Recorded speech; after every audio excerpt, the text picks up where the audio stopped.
Orlando Sentinel sports columnist Mike Bianchi here with my colleague, UCF beat writer Paul Tenorio. We are outside at the beautiful Camelback Inn media headquarters for the Tostitos Fiesta Bowl. Paul, this place is much too nice. Way too nice for the media. Way too nice for the media. I thought maybe they'd find us a little motel this side of the road. It's probably where we deserve to be staying.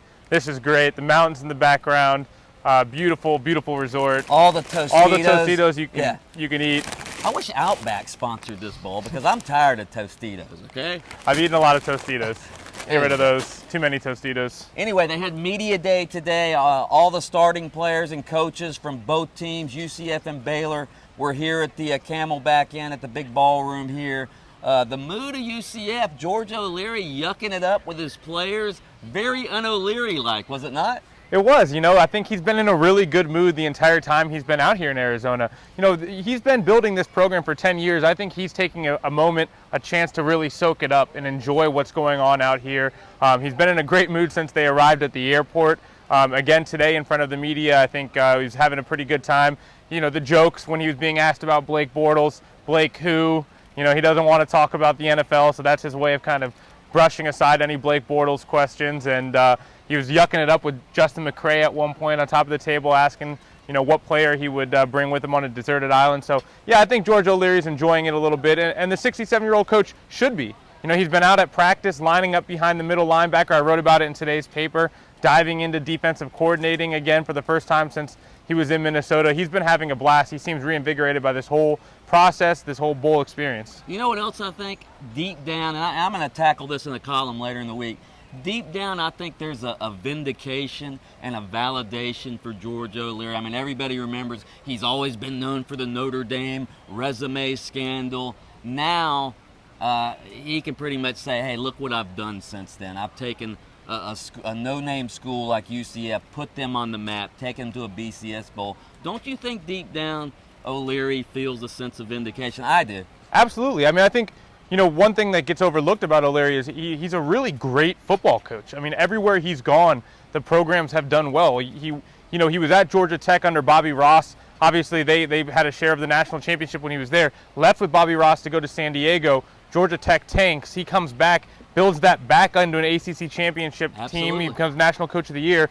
Then, obviously, the Notre Dame thing happens. He goes to Minnesota, helps his former player Mike Tice there, and comes to a UCF team. He took it over. And actually, the first meeting when he was at UCF, the very first meeting, he stood in front of his team and he said, and this is something I'm going to write about later, he said to them, I've got good news and bad news. I'm going to give you the bad news first. The bad news is you need to carry at least a 2.5 GPA, and if you don't, you have mandatory study hall. The good news is you can lift before or after study hall. And within a couple weeks, he had lost 30 players off the team. They would go 0-11, and he started to build this program from scratch, basically. And now here they are, 11-1. Playing in the Fiesta Bowl. 3 of the last 4 seasons, they've won 10 games, and people are finally taking notice of what he's done here. And you can't talk about George O'Leary now and just talk about Notre Dame. You have to talk about what he's been able to do at UCF. And I got to tell you, I was talking to some Baylor players yesterday and today at Media Day, and Bryce Petty. I mean, you look at what Baylor's done as well. This is their first BCS Bowl game. And they have the similarities between UCF and Baylor. Both of them have played second, third, and even fourth fiddles to within their own state in the past. Now look at them, both at a BCS Bowl. Baylor's been, looking up at Texas and Texas A&M and Texas Tech and TCU, and UCF's been looking up to Florida and Florida State and Miami and even USF. And now these guys are on top. So really they've taken a similar path, both Baylor and UCF, to get here. Yeah, and what I like about it actually is when you talk to the players, Bryce Petty, by the way, just phenomenal. When you talk to them, they have that mutual respect because they've gone through it, the same process in their time at their respective schools. They understand what it's like to come in and be considered the guys that that aren't at the power programs, that aren't considered real contenders for the conference championship or for national respect.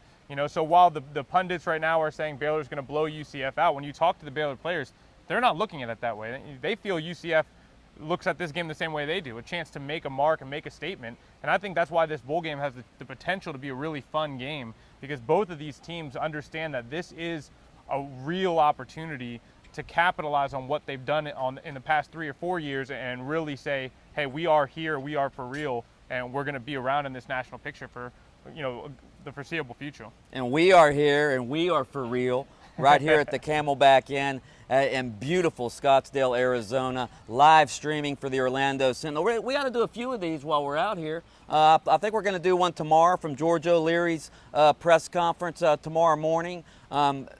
Be sure, stick around, go to OrlandoSentinel.com, pick up the Orlando Sentinel for all of your Fiesta Bowl coverage. Paul Tenorio, Mike Bianchi, Matt Murschel, photographers, videographers. We've got everybody out here covering this. This is a big deal in Orlando, and OrlandoSentinel.com is the place to be. Thank you. We'll see you tomorrow.